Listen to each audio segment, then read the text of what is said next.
Sir doctor مصدق ملک صاحب، یہ بل جو ہیں یہ فنڈامنٹل رائٹ سے متصادم ہے. جو کچھ آپ اختیار دیے جا رہے ہیں وہ اختیار آپ کو نہیں دینا چاہیے.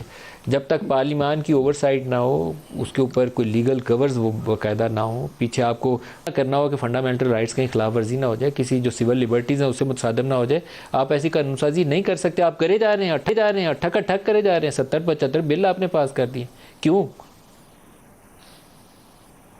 جی میرا خیال ہے کہ بعض مرتبہ جب حکومت ختم ہونے میں وقت تھوڑا ہو جائے اور آپ دیکھ رہے ہوں کہ آپ نے بہت سے کام کرنے ہیں جو رہ گئے ہیں، مثلا ہمارے ہاں بھی وزارت میں آج کل رات کو بعض مرتبہ 1-1 2-2 بج جاتے ہیں، کیونکہ بہت سی چیزیں کوشش کیاں ہو جائیں، کچھ رہ گئی ہیں، دن تھوڑے رہ گئے ہیں، تو کوشش ہوتی ہے کہ وہ کام ہو جائے. مگر اس کا مطلب یہ نہیں ہے کہ کام پروسیجر کے ذریعے نہ ہو. ہم جس طرح وزارت میں کام کرتے ہیں تو پروسیجرز کو فالو کرتے ہیں، زیادہ کام دن میں کرنے کی کوشش کرتے ہیں، رات گئے تک کام کرتے ہیں، مگر پروسیجر ایسا نہیں کرتے. تو بالکل اسی طرح جو سر یہ آفیشیل سیکریٹ ایکٹ جو قومی اسمبلی نے سینیٹ بھجوایا ہے، آپ اس کے حق میں ہیں یا مخالف ہیں؟ ذاتی رائے دے دی. جی میں نے نہیں پڑھا لیکن جس طرح آپ ابھی تذکرہ کر رہے تھے کہ اس کے اندر سر آپ سینیٹ کے ممبر ہیں، حقوق دیے جا رہے ہیں کہ جب مرضی. جی میں ممبر ہوں، لیکن میں نے آپ کو جیسے بتایا پچھلے دنوں کام بہت زیادہ بڑھ گیا ہے تو میں بہت سے سیشنز نہیں اٹینڈ کر سکا.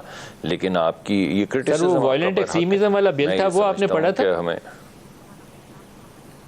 نہیں میں ان سے، کیونکہ ہم رات کو میں نے آپ کو بتایا کہ 12-1-2 بجے تک کام کر رہے ہوتے ہیں آج کل وزارت میں، تو پچھلے بہت سے سیشنز سر وہ ماننے کے باوجود لیکن ایک اور سوال بھی پوچھ لوں. آرمی ایکٹ امینڈمنٹ بل جو ہے وہ سینیٹ نے پاس کیا، وہ آپ نے پڑھا؟ جی میں نے آپ کو ابھی بھی بتایا، اگر آپ دیکھ بھی لیں گے اٹینڈنس، تو اصل میں تو یہ میری کوتاہی ہے. آج آپ یہ بات کر رہے ہیں تو مجھے اپنی کوتاہی کا احساس ہو رہا ہے کہ مجھے وہاں پر ہونا چاہیے تھا، اور جیسے پہلے تیاری کے ساتھ جاتے تھے بالکل اسی طرح جانا چاہیے تھا.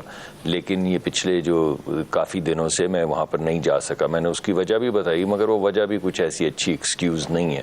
دونوں رسپانسبلٹیز میری ذمے ہیں. جو وزارت کی ذمہ داری ہے وہ بھی نبھانی ہے، اور جو سینٹ کی ہے وہ بھی نبھانی ہے.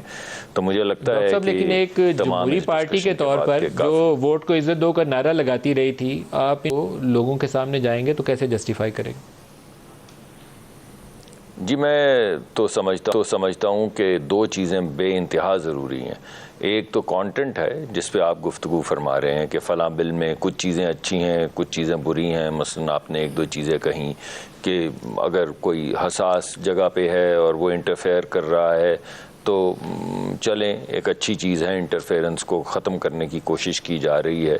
مگر بہت سی ایسی چیزیں ہیں جو آپ نے آج اٹھائی ہیں جو میرے خیال میں جن پہ غور ہونا چاہیے. تو ایک تو پروسیجرل چیز ہے کہ بل میں تو کچھ بھی لکھا ہو، اگر پرائیویٹ ممبر بل ہے یا کوئی اور بل ہے اور بل لے ہوتا ہے تو اس کو جانا چاہیے کمیٹی میں، بالخصوص اگر اس کے اندر سینسٹیو چیزیں ہوں، اور اس پہ بھرپور ڈیبیٹ ہونی چاہیے. اور ملکی مفاد کو سامنے رکھتے ہوئے، انسانی حقوق کو سامنے رکھتے ہوئے، اپنے آئین کو سامنے رکھتے ہوئے، اس ڈیبیٹ کے بعد اس کا فائنل مسودہ جو ہے وہ اسمبلی میں یا سینٹ میں آنا چاہیے. تو وہ پروسیجرل چیز ہے. اور دوسری جو ہے وہ کانٹینٹ ہے. وہ کانٹینٹ کے اوپر میرا تبصرہ کرنا ذرا مشکل اس وجہ سے پڑ رہا ہے کہ میں نے پڑھے نہیں ہیں، جو میری کوتاہی ہے. جیسا کہ آپ نے پہلے بھی 2-3 مرتبہ مجھ سے پوچھا، مجھے ضرور وہاں پہ ہونا چاہیے تھا، پڑھنا چاہیے تھا. اور جن چیزوں سے ایک بریک لے لیں، واپسی پہ ایک وہ دوسرا ایشو ہے وہ بھی ایکولی امپورٹنٹ ہے کہ سینسس کی بنیاد کے اوپر انتخابات کی تاخیر.